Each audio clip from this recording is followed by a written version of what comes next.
Buenos días a todos, somos Entre Guerras y esto es Informativo Geopolítico, unos minutos en los cuales intentaremos resumirte toda la actualidad geopolítica acaecida durante el 9 de octubre de 2024.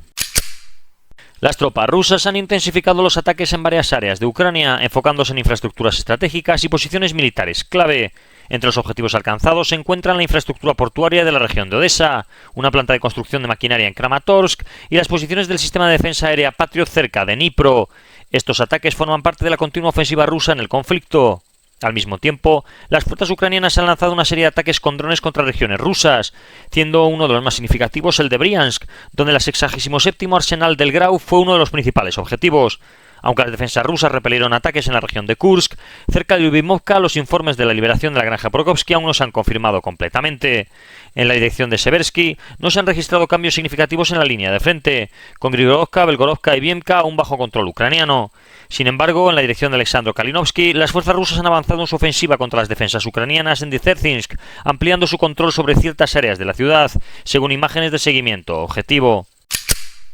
Según varios informes, se habría producido un ataque ucraniano contra un almacén de drones Shahed en la región de Krasnodar. Supuestamente habría centenares de drones almacenados de ese tipo allí. El Servicio de Seguridad de Ucrania, SBU por sus siglas en ucraniano, ha detenido a un joven de 23 años en la ciudad de Pokrovsk por espiar las posiciones de las Fuerzas Armadas de Ucrania a petición de una supuesta mujer que conoció en un lugar de citas. Según el SBU, el sospechoso fue reclutado por una agente rusa que inicialmente se le acercó con intenciones románticas, pero que luego le encargó que localizase posiciones militares ucranianas y coordinase ataques aéreos en la región de Pokrovsk y posteriormente en Sumy. El detenido podría enfrentarse a una sentencia de 12 años de prisión si es hallado culpable. El ministro de Defensa ucraniano, Rustem Umerov, se ha reunido en Francia con el ministro de las Fuerzas Armadas, Sébastien Lecornu, y calificó las negaciones como muy fructíferas. El enfoque principal de las mismas fue fortalecer las capacidades defensivas de Ucrania. Umerov destacó que militares ucranianos de una brigada están recibiendo formación bajo la dirección de instructores franceses, y que Francia también está proporcionando equipos y armas para esta brigada, expresando su esperanza de que otros socios adopten un enfoque similar. Además, Umerov presentó a Lecornu una lista de necesidades urgentes del ejército ucraniano y discutieron un formato de cooperación para la producción conjunta de armas y municiones. El ministro ucraniano también se reunió con el presidente Emmanuel Macron, con quien abordó la posibilidad de compartir la experiencia ucraniana en el uso de drones y la creación de un centro de formación en Francia para operadores de los mismos. La brigada ucraniana que Francia está ayudando a formar contará con vehículos blindados, artillería autopropulsada, camiones y otros equipos esenciales, según informó Umerov en su visita. El Consejo de la Unión Europea ha aprobado una ayuda macrofinanciera de hasta 35.000 millones de euros para Ucrania, junto con un nuevo mecanismo de préstamos que respalda 45.000 millones de euros en préstamos de la Unión Europea y del G7. Finalmente, la cumbre de Ramstein ha sido pospuesta debido a que el presidente estadounidense, Joe Biden, ha cancelado su visita a la misma ayer. Se desconoce la nueva fecha en la que tendrá lugar la cumbre.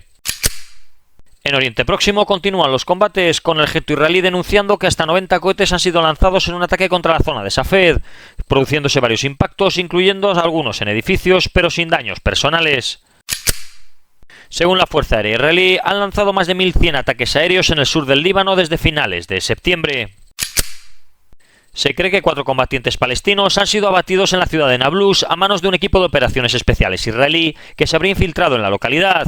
El objetivo principal habría sido el jefe del batallón Balata de las Brigadas de los Mártires de Al-Aqsa. Se desconoce si las fuerzas especiales consiguieron su objetivo. Líderes de Hamas y Fatah se reunieron en El Cairo el miércoles para discutir planes de cooperación tras la guerra en Gaza, según un funcionario de Hamas citado por Reuters. Esta sería la primera reunión entre los dos grupos desde su encuentro en China en julio, donde abordaron trabajar en la formación de un gobierno de unidad palestino que abarcase tanto Gaza como Cisjordania. Estas conversaciones se enmarcan en el esfuerzo por unificar la administración de ambos territorios bajo una estructura política conjunta. Un informe publicado por el Armed Conflict Location and Event Data indica que aunque Israel afirma haber matado a 17.000 de los 25.000 a 30.000 combatientes que tendría Hamas, los datos detallados solo confirman alrededor de 8.500 muertes, incluyendo además miembros de otros grupos. Hamas, que probablemente sigue reclutando nuevos miembros, podría tener casi la mitad de su fuerza original. A pesar de que Israel controla operativamente 4 de las 5 gobernaciones de Gaza, Hamas ha demostrado capacidad para reagruparse, lo que obliga a las fuerzas de defensa israelíes a realizar incursiones continuas. Además, las operaciones de Hamas en Cisjordania han aumentado un 135% en el último año. En total, Hezbollah ha disparado 360 proyectiles hacia territorio israelí desde el Líbano hoy, siendo al menos 220 de ellos cohetes, según ha informado el gabinete del gobierno israelí. La resistencia islámica de Irak ha anunciado 4 nuevos ataques con drones contra objetivos israelíes en los altos del Golán o en el sur del país. Las fuerzas de defensa israelíes han informado del derribo de un dron lanzado desde el este, pero de los demás todavía no se sabe nada. Otros informes hablan de que las milicias proiraníes en Irak habrían evacuado algunos de sus cuarteles generales en Bagdad por temor a un ataque de represalia israelí.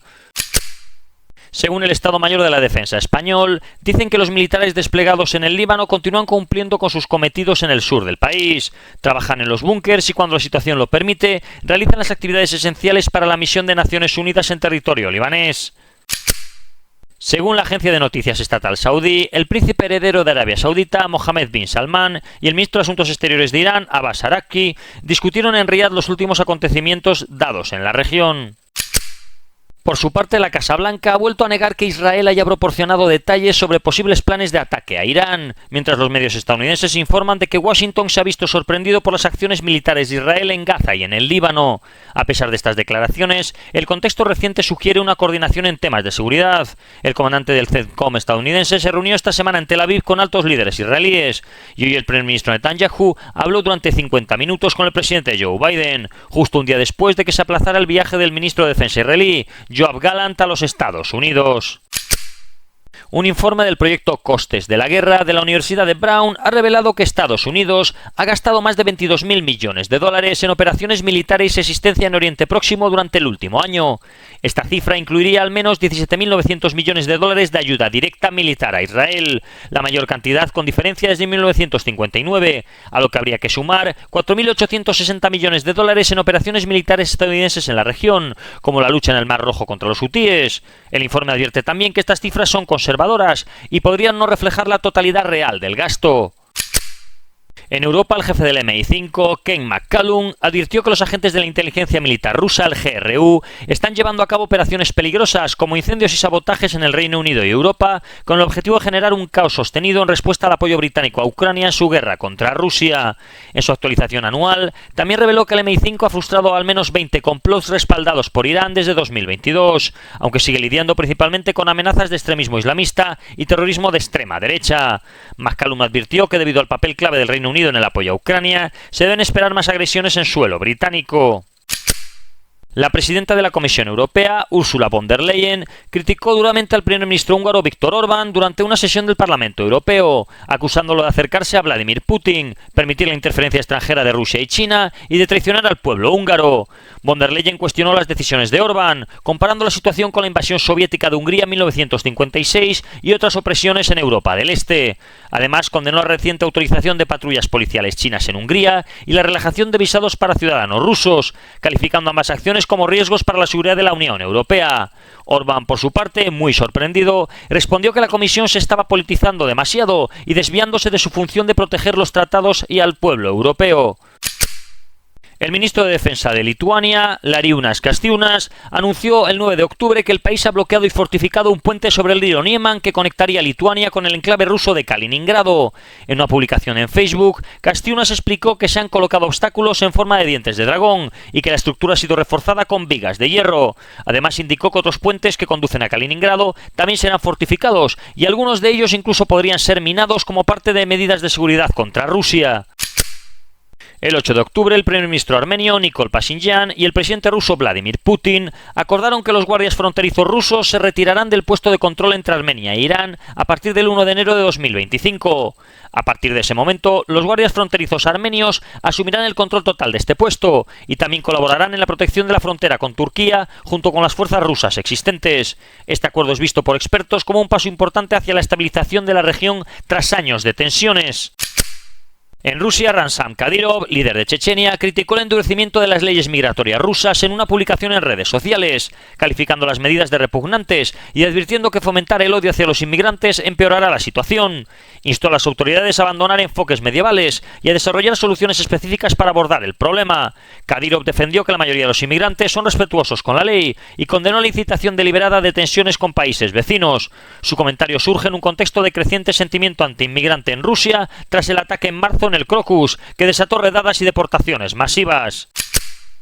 El viceministro de Defensa ruso, Alexander Fomin, se reunió con el agregado de defensa de la embajada china en Rusia, Cui Jianwei. Ambos discutieron la agenda actual de la cooperación militar bilateral y se confirmó la intención mutua de fortalecer y ampliar las áreas de cooperación en el ámbito de la defensa.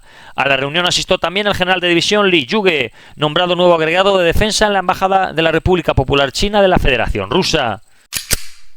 En Asia, Estados Unidos está colaborando con Japón en la construcción de sus primeros portaaviones desde la Segunda Guerra Mundial, mientras que el JS Kaga, un portahelicópteros japonés en proceso de conversión a portaaviones ligeros, ha llegado a California para realizar pruebas de vuelo.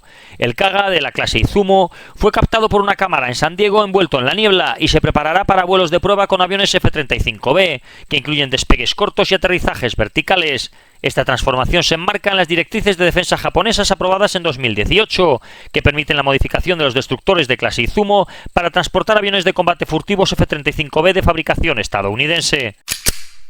Según fuentes cercanas a Hibatullah, el líder de los talibanes, varios grupos extremistas sunitas yihadistas han jurado lealtad a él. Entre estos grupos se incluirían organizaciones como Al-Qaeda, Al-Shabaab, Boko Haram y los talibanes pakistaníes. Estos grupos comparten ideologías similares en cuanto a la interpretación extrema del Islam y el uso del terrorismo como medio de acción, lo que fortalece sus vínculos con los talibanes en Afganistán. La expansión de esta red de alianzas es una preocupación significativa para la seguridad regional y global. En África, el gobierno militar de Burkina Faso ha suspendido la emisora Voice of America durante 3 meses, tras un programa que criticaba las operaciones de seguridad en la región del Sahel. La suspensión incluye la prohibición temporal de que los medios locales difundan noticias internacionales de este medio. El Consejo Superior de Comunicación acusó a BOA de socavar la moral de las tropas burkinesas y malienses en un debate del 19 de septiembre, donde se caracterizó un ataque en Bamako como valiente y se citaron cifras no verificadas de muertos en un ataque en Burkina Faso. BOA aún no ha emitido comentarios al respecto. Y esto ha sido todo por hoy. Si queréis profundizar en las noticias que hemos comentado, leer alguna de ellas o visualizar diferentes vídeos de actualidad, os recordamos que estamos en la aplicación Telegram, con nombre de usuario @entre_guerras.